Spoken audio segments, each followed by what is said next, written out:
Killed trying to get to safety. Russia targets refugees waiting for trains out of Putin's path of destruction.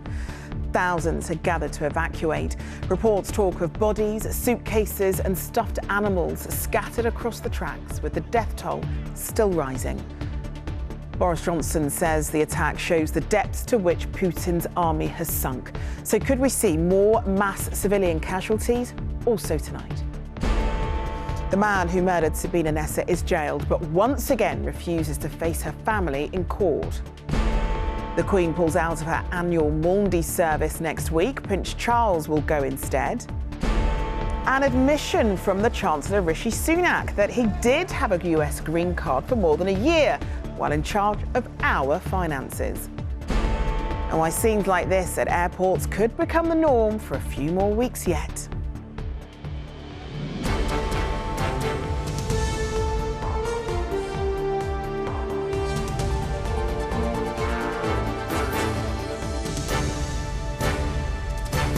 This is the ITV Evening News with Charlene White.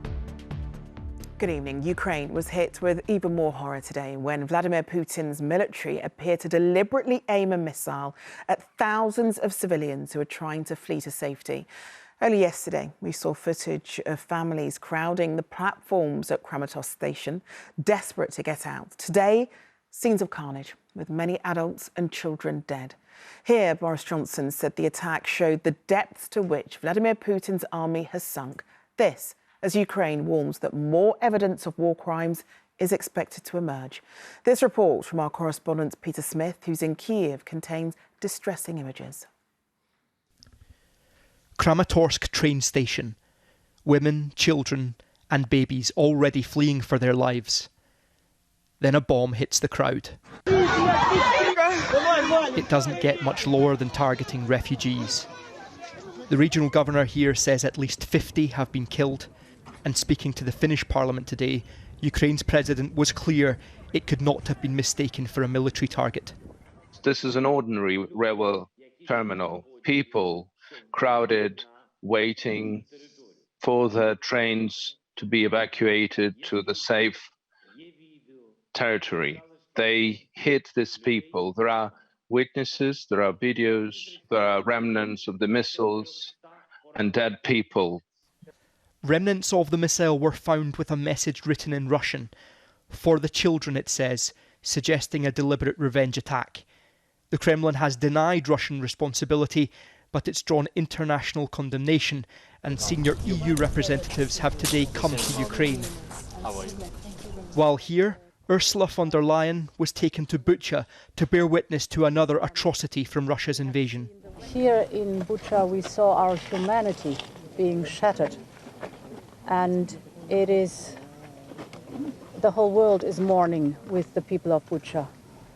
The massacre in Bucha shocked the world, but President Zelensky has warned what happened in Borodyanka is even worse. Here, Russian bombs have ripped through people's lives and their homes.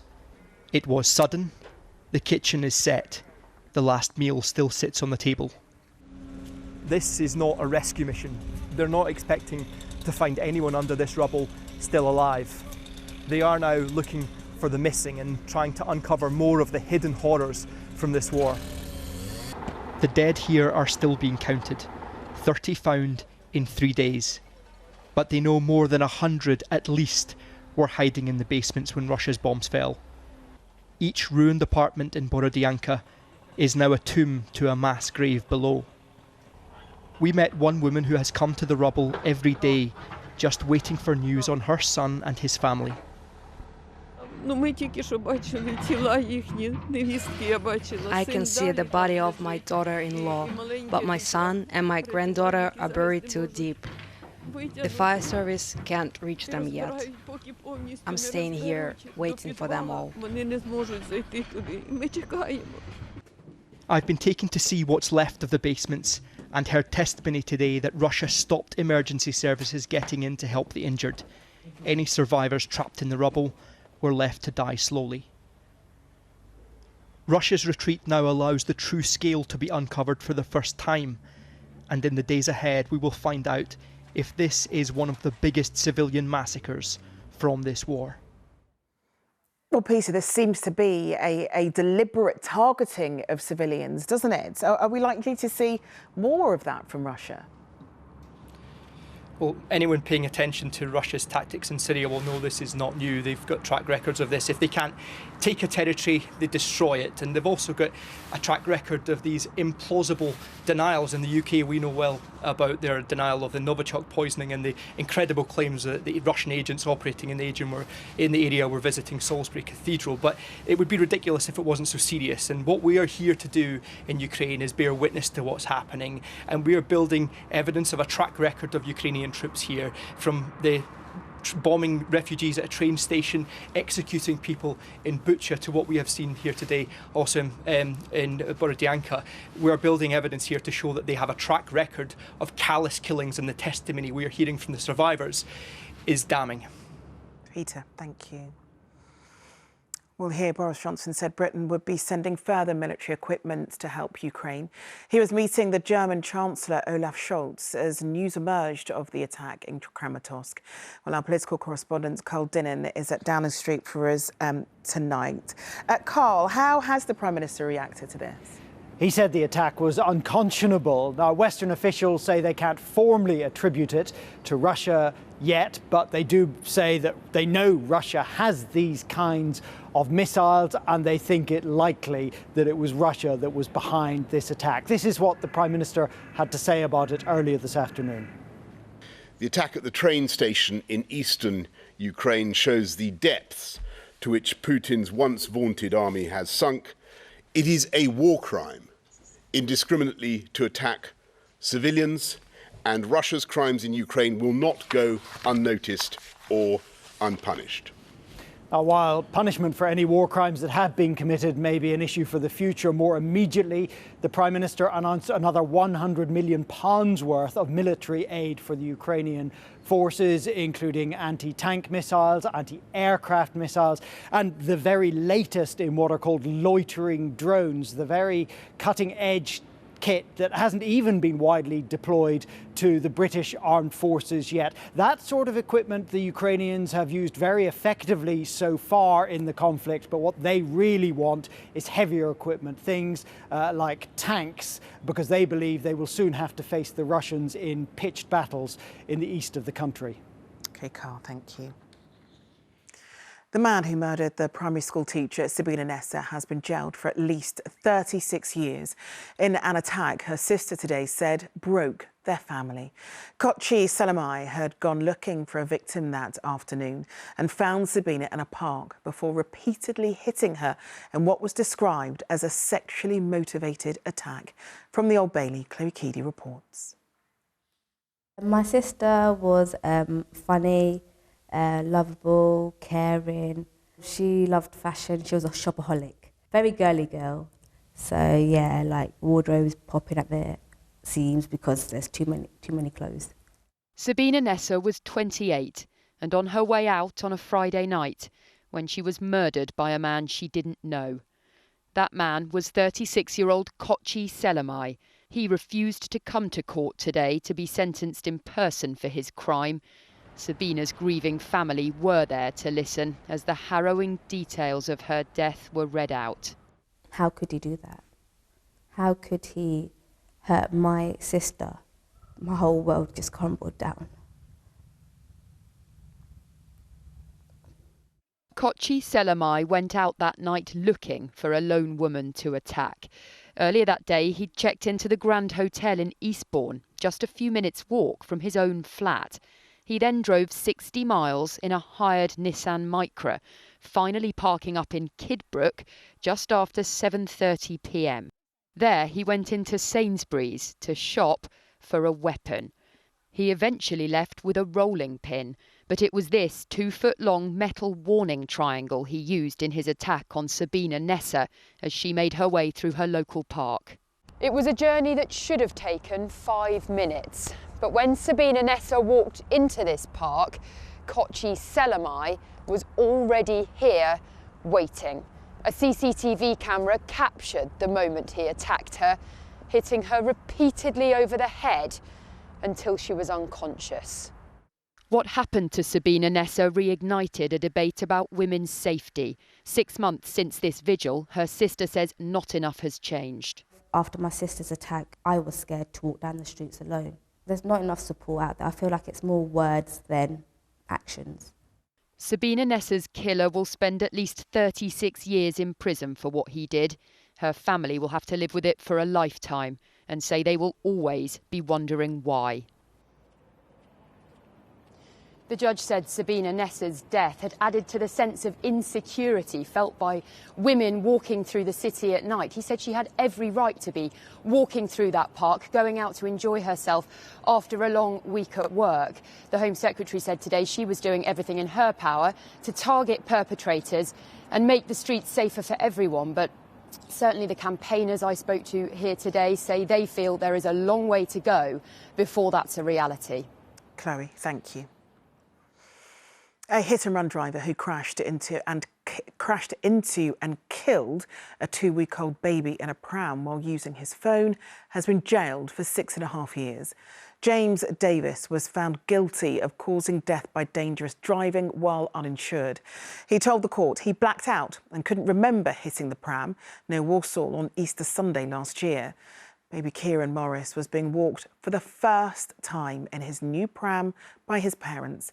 Kieran's mother Cody suffered a broken collarbone in the crash. Buckingham Palace announced this afternoon that the Queen won't attend the traditional Royal Maundy Church service next Thursday. She will instead be represented by Prince Charles and the Duchess of Cornwall. Lizzie Robinson is over at Buckingham Palace for us. Lizzie, what more do we know about this? So we are told that it is with regret that the Queen is unable to attend the Royal Maundy service next week, and she has asked the Prince of Wales to represent her for the first time. And this is a service that takes place annually. It's where Maundy money is distributed to people in recognition of their contribution to the community and the church. And it is ordinarily a service that the Queen would be at. She has only missed 4 of these services during her reign, and those have been at times when she has either been away on tour or when she has just had a baby. But the Queen is now nearly 96 and she has had issues with her mobility recently, and therefore confirmation of her attendance at events has come quite late in the day. If you think back to just last week, the Duke of Edinburgh's service of Thanksgiving, we only had confirmation of her attendance at that a couple of hours in advance. And the Royal Maundy service, that is still a week away, and it is my understanding that she's just unable to commit to being able to attend that at this stage. And she's keen that plans can be confirmed and that recipients can be made aware of what's happening.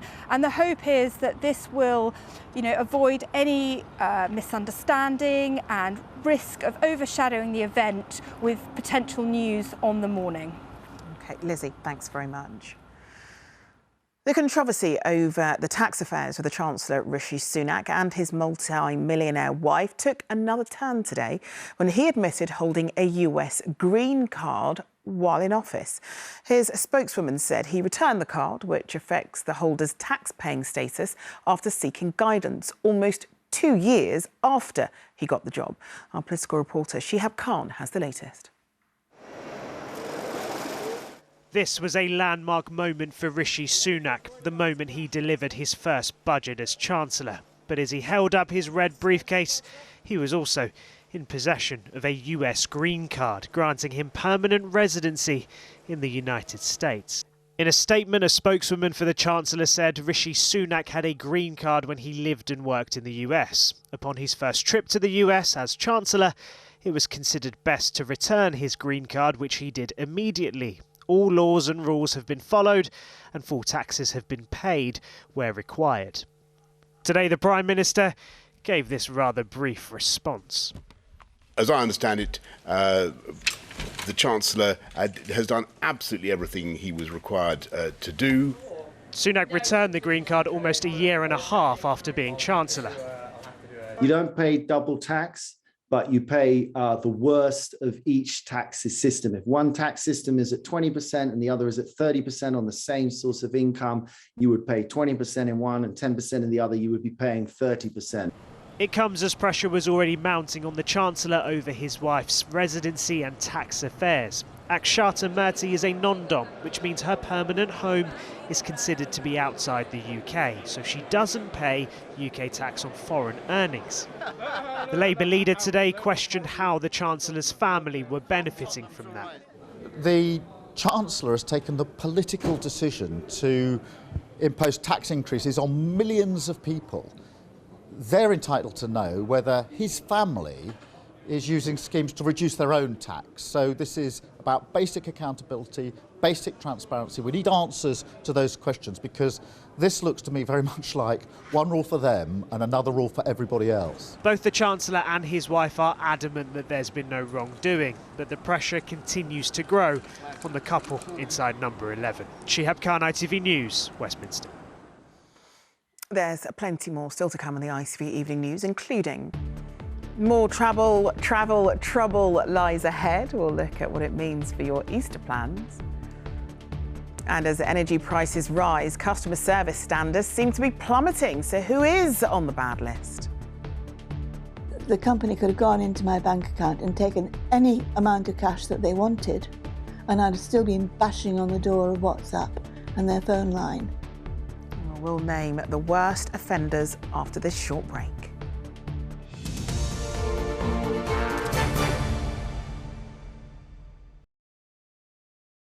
Whoa, Caesar, look at this place. Looks mint, Jules. No, gratias tibi, mate. I did it all with Checkatrade. The Greek chap? What? No, the website. They check their members and the reviews, so it's all top-notch. And they even guarantee the work for a year. Tina, the electrician. Guaranteed. Darren the tiler, guaranteed. Steve, actually. Backstabbing Brutus, guaranteed to break in and steal my cereal. Tradespeople so good, we guarantee their work for a year. Ooh, just look at that. Easter egg perfection of the Belgian chocolate variety.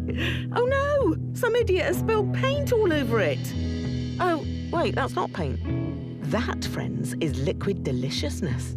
Oh, and there's 2 more colours. Lovely. And they come in their own paint tin. Oh, blimey, you didn't get this in my day. This is not just an egg. This is an M&S Belgian chocolate drippy egg, which will very soon be in my term. Yes. Why do teeth need a mineral boost? Every day, minerals can be washed away by acidic foods, weakening enamel. New Pronamel Mineral Boost helps replenish your enamel with vital minerals, which help teeth stay strong, white and healthy. Give your teeth a mineral boost with Pronamel.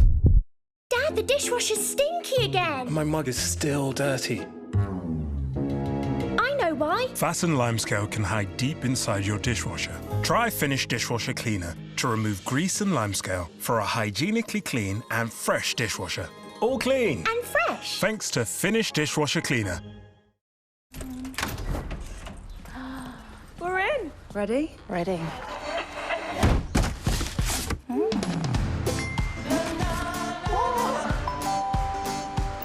Argos. Drop it.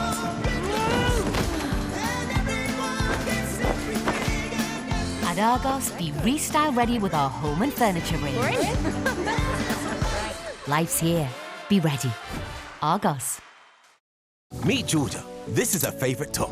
What she doesn't know is also her sister Vienna's favourite top. Luckily, you can help extend the life of your clothes by adding a scoop of new Vanish to every wash. Our Oxy-Action formula lifts away stains, removes odours, and keeps colours bright. So we can re-wear our clothes again and again, up to doubling their life and helping reduce clothes waste. Clothes live longer with Vanish. Ready to submit your VAT return online? Yes. For help making tax digital, search 0 with an X. A car designer cares about every detail, which should be matched by the way a retailer selects and prepares every single car. And why so many great brands choose Virtue Motors as their official retailer. Because no one knows more than us about the latest models you can upgrade to this season. At Virtue Motors, it's all in the detail.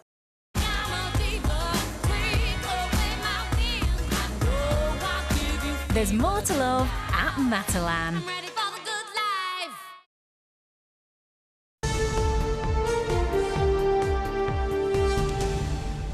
Welcome back. There's a gloomy warning for travellers tonight that queues and delays could well stretch beyond Easter. Manchester Airport said the recent problems could be repeated until the summer. Meanwhile, Kent is bracing itself for a difficult Easter week after P&O confirmed its ferries won't be sailing. Our consumer editor Chris Troy reports. From getaway to gridlock, queues stretching 20 miles on the way to Dover today. Just as holidays bounce back, there are problems on land, sea and air. The P&O situation has created a massive impact. This freight driver was caught on the M20 in Kent as lorries are held after suspension of P&O cross-channel ferries. Today you've been here 5 hours and you've moved 2 miles. That's correct, yes. What do you think about what's going on? Dreadful. You can't actually take a rest because you're constantly on the go, moving with the flow of the queue. There is no toilet facilities whatsoever. Absolutely none. Well, there's nothing laid on? Nope. Food, nothing. drink? Nothing at all. P&O ferries from Dover are suspended for regulatory checks, leaving lorries waiting for alternatives. Families like this were caught in the disruption. In M20 is horrible. We've seen nearly 200 trucks in the queue. Were you caught in all of that? Yeah. And you've been looking forward to an Easter break like this for years now because you haven't been able to have one. Exactly. That's the thing, with the kids you haven't gone anywhere, so you want to go somewhere nice. At airports too, there's been disruption largely due to staff shortages. Data for ITV News shows 833 outbound flight cancellations from UK airports this week. BA and EasyJet cancelled the most. With more than 6,000 flights scheduled this weekend, there are fears problems will continue. Manchester Airport today and more queues. Consumer groups say some in this sector left themselves woefully understaffed to cope with this resurgence in travel. And bosses here admit it will take weeks to restore normal service. The level of demand for travel has caught us by surprise. It has meant that we're understaffed because it takes us, quite a significant period to get our security staff through all of the vetting, the training, the counter-terrorism checks, which are critical to their role. Millions have missed being able to take a spring break, but nobody missed the delays and disruption Easter travel can bring. Chris Troy, ITV News in Maidstone. Well, Sarah Rogers is at Manchester Airport for us tonight, which, as we saw in Chris's report, hasn't been doing too well this week. So is it likely to continue? Well, despite seeing a number of flights taking off this evening, it's going to be turbulent here for at least another month, and that is heading into the busiest period that we've had for 2 years. Now, what that means for this airport is 800 flights coming in and out of this airport. And what does it mean for passengers? Will they see that chaos? Well, it's up in the air, to be honest. It's all just going to depend on how many flights are coming in and out and how many staff are on that day. They have hired a lot more staff, but they are going through training, and that does take time. So what is the advice? Well, don't come 6 hours before your flight, as some people have been doing, because that will pile on the pressure. But airport bosses say do come 3 hours before your flight. They say you will get on board. Now, that is a promise which is really going to be put to the test this weekend. All right, Sarah, thank you. With just under a month to go before the local elections, 2 more parties launched their campaigns today. In Wales, Plaid Cymru leader Adam Price listed key priorities he wants to put before voters, including housing and free school meals for secondary school pupils. Meanwhile, in Scotland, the SNP launched its campaign with Nicola Sturgeon prioritising the cost of living crisis. New findings out today suggest that householders desperately seeking help with huge domestic energy bills are increasingly unhappy with their treatment by power companies. A survey by Citizens Advice has found that approval ratings have plummeted for energy company customer service departments. And as Yasmin Boldabai reports, people say they're often left in limbo, waiting for a promised callback that never comes. When Amanda Wright's energy bill almost quadrupled to nearly £400, she knew it was a mistake. So she thought she wouldn't have any trouble sorting it out with her supplier. Before we take your meter reading, Have you thought about upgrading to a smart meter? But she says she spent 6 weeks trying to get through to someone who could help. Even switching to more modern ways of communication didn't work. It makes me feel helpless and powerless. The company could have gone into my bank account and taken any amount of cash that they wanted, and I'd have still been bashing on the door of WhatsApp and their phone line, not able to get through. I stopped sleeping completely. In fact, customer service standards across the industry seem to have nosedived. Citizens Advice say they're at their lowest levels since 2017. Between October and December last year, of the worst performing energy suppliers, Utilitas scored the least, with 1.7 stars out of 5. That's a fall of 19% since last summer. Also scoring badly, Boost Power, Ecotricity, Good Energy and OVO. The companies say the ratings don't take into account financial help that they've given to some customers. I think it's really disappointing that there's been a drop in satisfaction across the market, but it does reflect the current situation with people facing a big increase in bills. They're understandably worried and anxious and contacting suppliers in record numbers, which means an increase in call waiting times. For energy companies, there's been a lot more demand on their services, but they really need to step up and make sure that they're providing a service to customers at a time when people need support more than ever. Bills are expected to soar again in October. People like Amanda say customer service needs to go in the same direction. Yasmin Bottleby, ITV News. Well, the full list of the energy customer service ratings is on our website tonight, with the best and worst suppliers all identified. The address is itv.com/news. And there's plenty more ahead here in the next half an hour before Emmerdale. How problems with Scotland's ferry services are leaving islands running low on supplies. Either we've got completely empty shelves or we're sitting on a load of stuff that arrives 2 days late, kind of thing. It has a negative effect on the business, it has a negative effect on everything. The latest way the NHS wants us to check if we've got a healthy weight by using a tape measure. Boris Becker could end up in jail after hiding assets to avoid debts.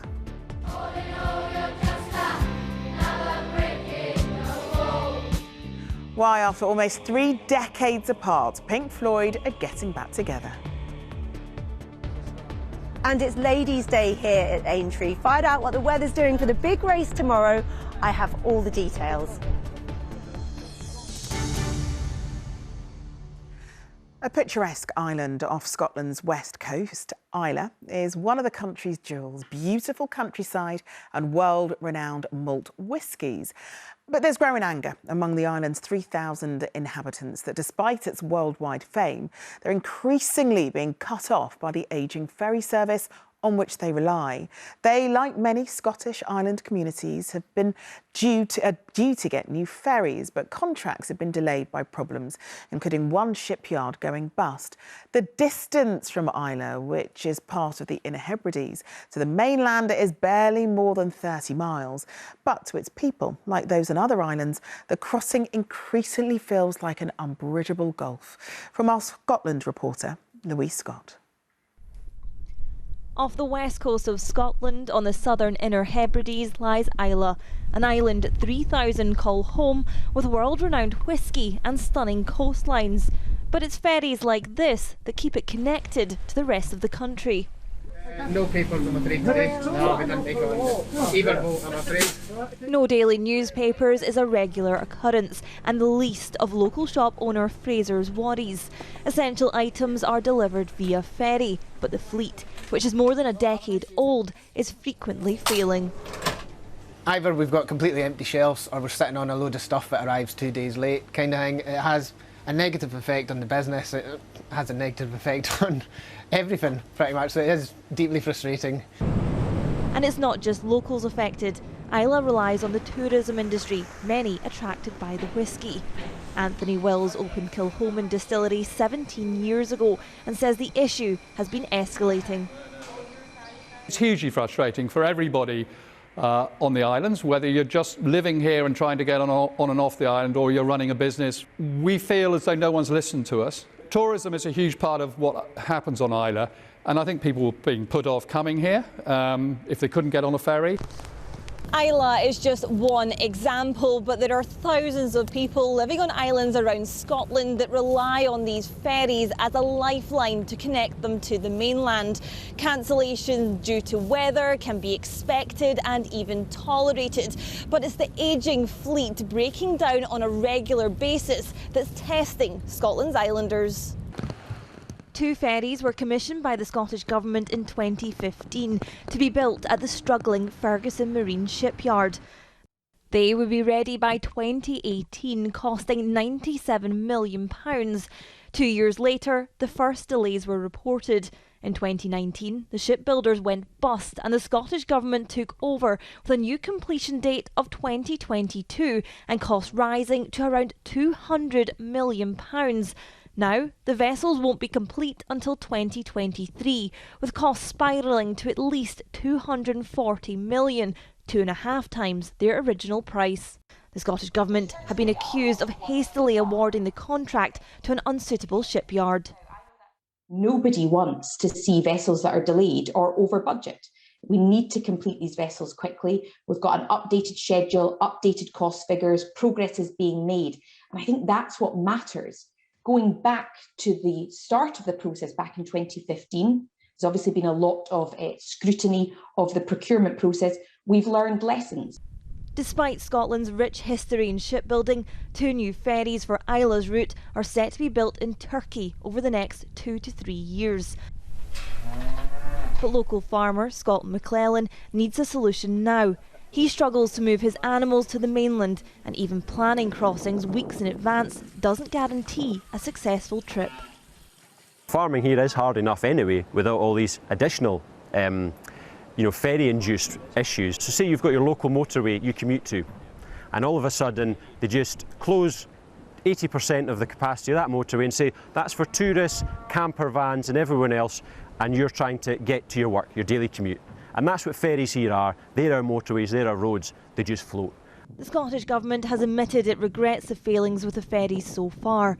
Now they need to prove to Scotland's islanders that their needs matter as much as those on the mainland. Louise Scott, ITV News, Islay. Now let's get an update on what's making the news tonight. The UK government has announced plans to send more military equipment to Ukraine following the latest attack on the train station. The Prime Minister tonight condemned that attack, describing it as another war crime. The attack at the train station in eastern Ukraine shows the depths to which Putin's once vaunted army has sunk. It is a war crime, indiscriminately to attack civilians, and Russia's crimes in Ukraine will not go unnoticed or unpunished. A man is starting his 36-year prison sentence tonight for the murder of Sabina Nessa, a 28-year-old primary school teacher from South London. And with this weekend predicted to be one of the busiest yet for travel, there are warnings that holidaymakers will face more disruption if travelling by air or by sea. Health chiefs have come up with a new and they hope easier way for people to tell if they're in danger of being obese. Up till now, the measurements used to determine healthy or unhealthy weight has been something called body mass index, quite a complicated calculation. But now the NHS watchdog says people should ensure their waist measurement is less than half their height. More from our health editor, Emily Morgan. There's no doubt the number of gym classes we all attend has massively grown. It is perhaps a surprise then that our waistlines have too. It's why now we're being asked to not only measure our body mass index, but also our own waist to height ratio to tackle obesity. 88, perfect weight. You are 168 centimetres, so your waist should be less than 84. Should we try it? Yeah, let's try. Yeah. So you are a little bit over what you should be. Oh wow. Yeah, over the hips. I reckon it's about there. Oh, you're about right. I think BMI's been outdated for a long time. Anyway, like according to my BMI, I'm nearly obese and I'm a UK size 10. So it makes absolutely no sense whatsoever.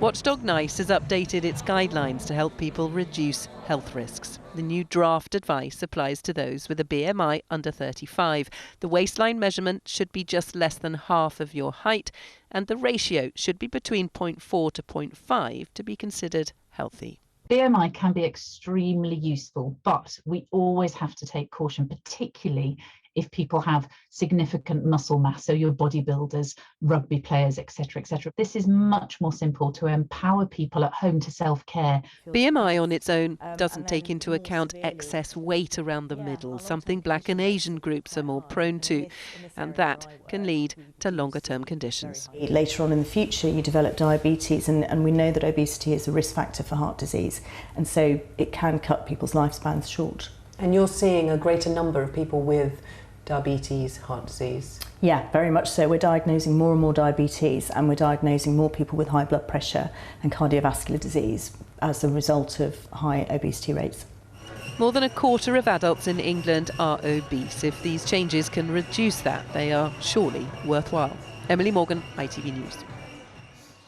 The artist Dizzy Rascal has avoided prison after being found guilty of assaulting his former fiancée in a row over contact with their child and money.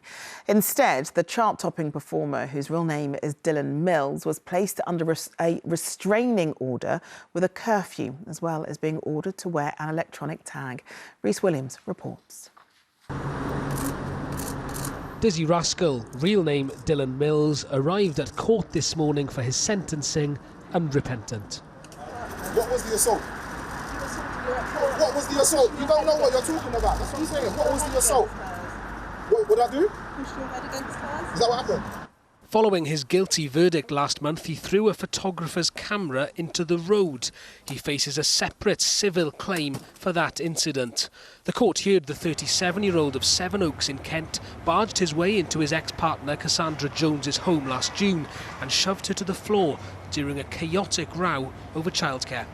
Mills's barrister argued that any curfew would affect her client's ability to work. However, District Judge Polly Gledhill said she had not been given any details of any future bookings. Sentencing him, the judge said his behaviour during and after the trial, as well as in the assault itself, showed he needed help with his anger. Mills was handed a 24-week curfew that will be monitored by an electronic tag, a 12-month restraining order, and was ordered to pay more than £2,000 in costs. Dizzy Rascal is one of the most successful British rappers of all time, topping the UK singles charts on 5 separate occasions, as well as performing at the London 2012 Olympics opening ceremony. Do you have anything to say, Mr. Mills? Visibly frustrated in court, he had little to say as he left. You look disappointed with the sentence, Mr. Mills. The judge said Cassandra Jones had been rocked to her core by the attack and left with panic attacks, and that Mills had shown no remorse. Rhys Williams, ITV News. The German former tennis star Boris Becker could face up to 7 years in jail after being found guilty of several charges relating to his bankruptcy in 2017.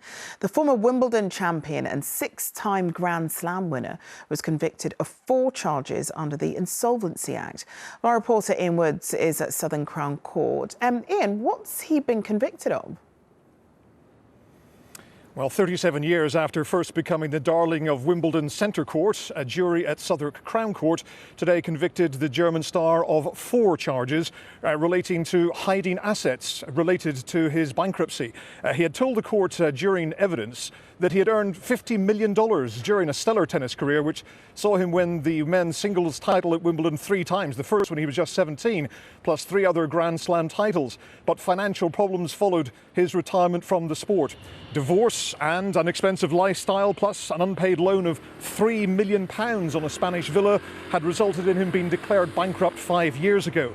He was subsequently accused of trying to hide millions of pounds worth of his assets from trustees, though the jury cleared him of 20 other charges, including hiding some of the many tennis trophies that he'd earned during his tennis career. Now, despite speaking English fluently and being a regular tennis pundit on British television, he was given the assistance of a German translator in court because of the complex nature of the evidence and the legal process. He told the court he'd trusted his financial advisors. But following his conviction, the judge granted bail until a sentencing hearing on April the 29th, when he could face several years in jail. He had nothing to say to reporters as he left court. Ian, thank you.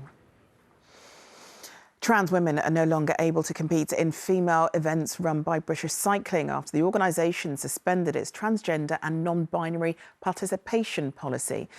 The policy will now be reviewed. It means transgender cyclist Emily Bridges will not be able to enter women's competitions. It comes after she was barred from riding in the British National Omnium Championships last weekend. And planning permission for a new National Holocaust Memorial in a park outside Parliament has been quashed by the High Court. Campaigners were opposed to the memorial being built in a small green space next to Westminster Abbey. They argued the project was the right idea, but the wrong place. The Hollywood Academy, the body that hands out the Oscars, is meeting right now to decide what to do about the actor Will Smith after that slap at this year's awards. They could strip him of the Oscar he won in the very same ceremony. Well, our entertainment reporter Rishi Davda is with me. But Rishi, how likely is it that that will even happen? I think it's highly unlikely that will happen. The 54 members of the Academy's Board of Governors are on a video call right now trying to talk about possible sanctions for Smith. The meeting was actually scheduled for April the 18th, but it was moved to today after Will, he resigned from the Academy and then apologised. That's kind of like going to your boss and saying, you can't fire me because I quit. It happened after Will went up on stage at the Oscars and slapped Chris Rock after he made a joke about Will's wife, Jada, and her shaved head, a result of the condition alopecia. Less than an hour later, he went up on stage and won Best Actor. He didn't look too fazed by the slap. We could see him at the after-party clutching his statue very tightly. Well, now that Will's resigned from the Academy, they can't suspend him, they can't really expel him. They could ban him from future ceremonies. I think it's highly unlikely they'll take away his Oscar. As for Chris Rock, he was back on stage performing just a few nights after the Oscars. He's promised when he actually does talk about that slap, it will be funny. As for Will, we haven't seen much of him. US media reporting that production on some of his upcoming films has been paused just for now, including Bad Boys 4. But Hollywood has proven again and again that time is a great healer. So I don't think it will be too long until we see him on our screens once again. All right, Rishi, thank you. A song was released today in aid of the people of Ukraine that marks a piece of music history. Members of the supergroup Pink Floyd were so moved by a patriotic Ukrainian protest song posted on Instagram, they decided to team up with its singer and bring out their first piece of new music since 1994. Proceeds from the song Hey Hey Rise Up will help Ukrainian humanitarian relief. Amy Lewis spoke to members of the band. In normal circumstances, the return of Pink Floyd would be a cause for celebration.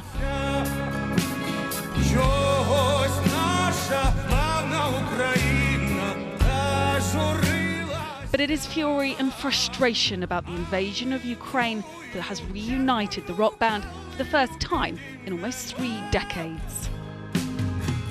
Why did you feel compelled to make this track? Well, obviously, some hope. I mean, it's a howl of rage and it's a cry for unity. You know, it's, I mean, the terrible thing is it's a song that you wish had never been recorded, you know, never had to be recorded.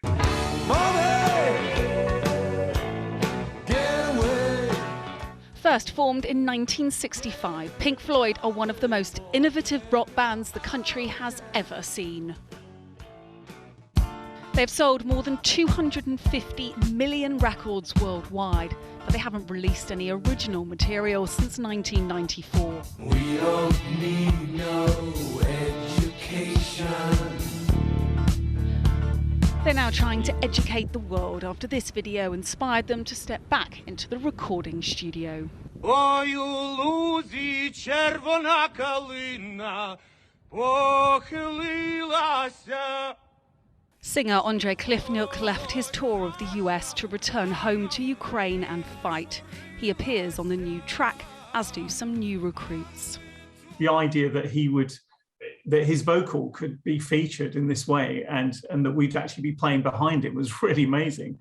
So it was a double whammy for me, because I just thought what an incredibly powerful cause to do something for musically. This song is not just about sending a powerful message. All of the proceeds will go to support the people of Ukraine. Amy Lewis, ITV News. You're watching the ITV Evening News. Here's what's left to come ahead of Emmerdale. Crowds return to the racecourse for the first Ladies' Day since COVID hit, and excitement levels were running high. Watching it on the TV last year just wasn't the same, so we are just delighted. Last night, couldn't sleep, literally. It was like, it felt like Christmas Eve. And I'm at Aintree to bring you the weekend weather for the big race here and where you are. Well, do join me and Lucy for that in just a moment.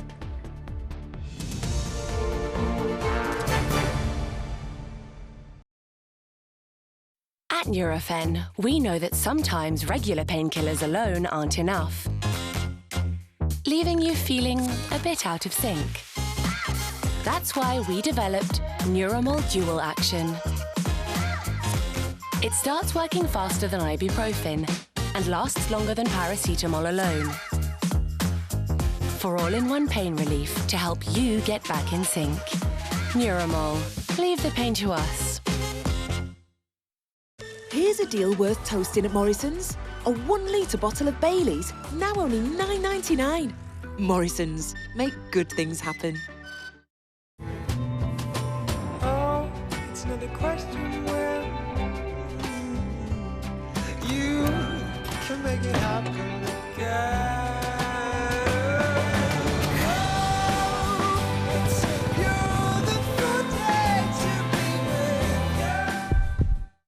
Alton Towers presents new for 2022 at CBeebies Land. Hey Dougie's Big Adventure Badge. Andy's Adventures Dinosaur Dig and so much more. Visit the wondrous Alton Towers Water Park and the exciting CBeebies Land Hotel with live entertainment and brand new Bing-themed bedrooms. Book now at altontowers.com. It will blow your mind. They know what's at stake here today. What an opportunity. Wembley awaits. Wembley beckons. Okay, here we go. Let's see what happens. It's the team into the lead. Lukaku. It was pretty businesslike, wasn't it? And Chelsea are FA Cup semi-finalists. Vieira's Palace Revolution is heading to Wembley. The FA Cup semi-final, Sunday 17th of April on ITV. All stream live on ITV Hub.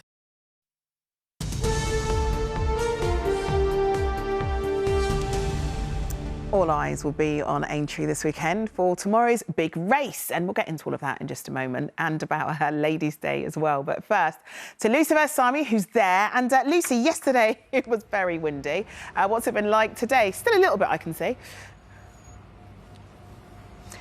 Yes, Charlene, a slight breeze, I have to say, and it's been very chilly. Temperatures very much below average given the time of year up here in the northwest of England. But crucially, the sun has shone this Ladies' Day at Aintree. A huge improvement on that windy, wet weather yesterday across the northwest. It's been fine and dry out here today, if a little on the cold side given the time of year.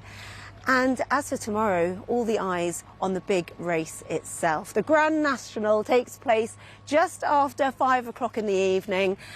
And things are looking favourable. The weather is on side. I caught up with the regional editor of the Racing Post earlier and the Jockey Club, and he gave his take on what his view is for this year's conditions.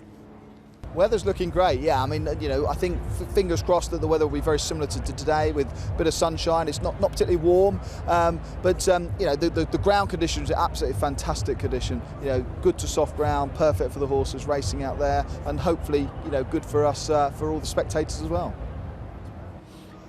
So favourable conditions for the horses. We've got cold Arctic air, but that makes things cool and comfortable for the race itself. It is quite a race. 40 horses over 30 fences, a test of endurance and agility. But for racegoers, you might need a couple of extra layers. It's certainly looking chilly, if generally fine and dry. I've got the full forecast for you now.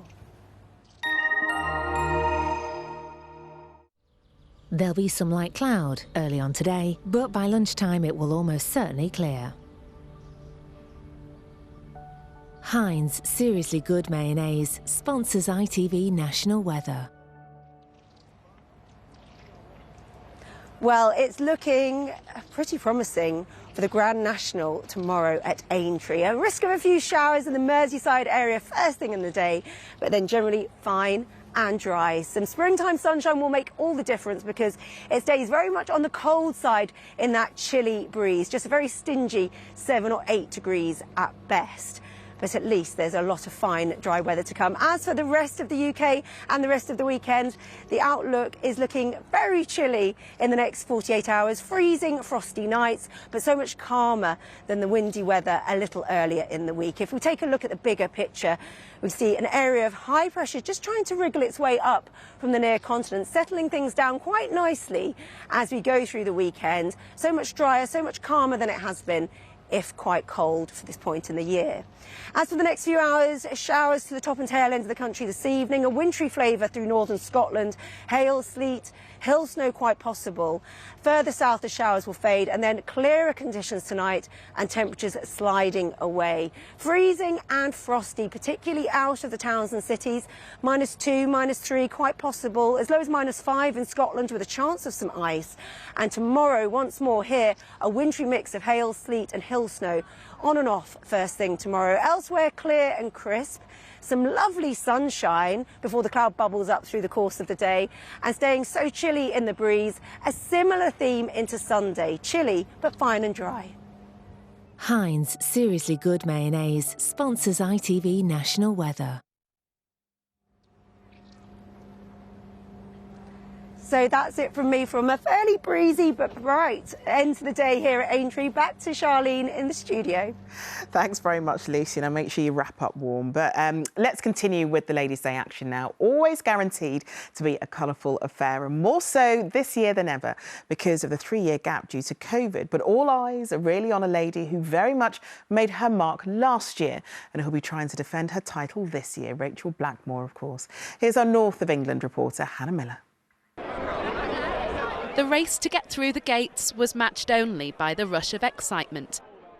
The first time crowds have been able to celebrate Ladies' Day at Aintree Festival in 3 years. Watching on the TV last year just wasn't the same, so we are just delighted. So I've literally been counting the days down. Last night, couldn't sleep, literally. It felt like Christmas Eve last night. Yeah.